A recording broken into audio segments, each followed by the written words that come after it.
ഇത് എനിക്ക് കിട്ടിക്കഴിഞ്ഞെന്നോ ഞാൻ പരിപൂർണനായെന്നോ അർത്ഥമില്ല. ഇത് സ്വന്തമാക്കാൻ വേണ്ടി ഞാൻ തീവ്രമായി പരിശ്രമിക്കുകയാണ്. യേശുക്രിസ്തു എന്നെ സ്വന്തമാക്കിയിരിക്കുന്നു. സഹോദരരെ, ഞാൻ തന്നെ ഇനിയും ഇത് സ്വന്തമാക്കിയെന്ന് കരുതുന്നില്ല. എന്നാൽ ഒരു കാര്യം ഞാൻ ചെയ്യുന്നു. എന്റെ പിന്നിലുള്ളവയെ വിസ്മരിച്ചിട്ട് മുമ്പിലുള്ളവയെ ലക്ഷ്യമാക്കി ഞാൻ മുന്നേറുന്നു. യേശുക്രിസ്തുവിലൂടെ ഉന്നതത്തിലേക്കുള്ള ദൈവത്തിന്റെ വിളിയാകുന്ന സമ്മാനത്തിനു വേണ്ടി ഞാൻ ലക്ഷ്യത്തിലേക്ക് പ്രയാണം ചെയ്യുന്നു. അതിനാൽ നമ്മിൽ പൂർണ്ണത പ്രാപിച്ചവർ ഇങ്ങനെ തന്നെ ആഗ്രഹിക്കട്ടെ. ആരെങ്കിലും ഏതെങ്കിലും കാര്യത്തിൽ ഭിന്നമായി ചിന്തിക്കുന്നെങ്കിൽ ദൈവം നിങ്ങൾക്ക് അത് വ്യക്തമാക്കി തരും.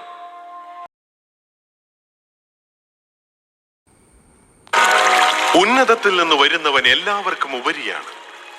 ഭൂമിയിൽ നിന്നുള്ളവൻ ഭൂമിയുടേതാണ്. അവൻ ഭൗമിക കാര്യങ്ങൾ സംസാരിക്കുകയും ചെയ്യുന്നു. സ്വർഗത്തിൽ നിന്ന് വരുന്നവൻ എല്ലാവർക്കും ഉപരിയാണ്. അവൻ കാണുകയും കേൾക്കുകയും ചെയ്തതിനെപ്പറ്റി സാക്ഷ്യപ്പെടുത്തുന്നു. എങ്കിലും അവന്റെ സാക്ഷ്യമാരും സ്വീകരിക്കുന്നില്ല. അവന്റെ സാക്ഷ്യം സ്വീകരിക്കുന്നവൻ ദൈവം സത്യവാനാണെന്നതിന് മുദ്ര വയ്ക്കുന്നു. ദൈവം അയച്ചവൻ ദൈവത്തിന്റെ വാക്കുകൾ സംസാരിക്കുന്നു. ദൈവം അളന്നല്ല ആത്മാവിനെ കൊടുക്കുന്നത്. പിതാവ് പുത്രനെ സ്നേഹിക്കുന്നു. എല്ലാം അവന്റെ കൈകളിൽ ഏൽപ്പിക്കുകയും ചെയ്തിരിക്കുന്നു. പുത്രനിൽ വിശ്വസിക്കുന്നവന് നിത്യജീവൻ ലഭിക്കുന്നു.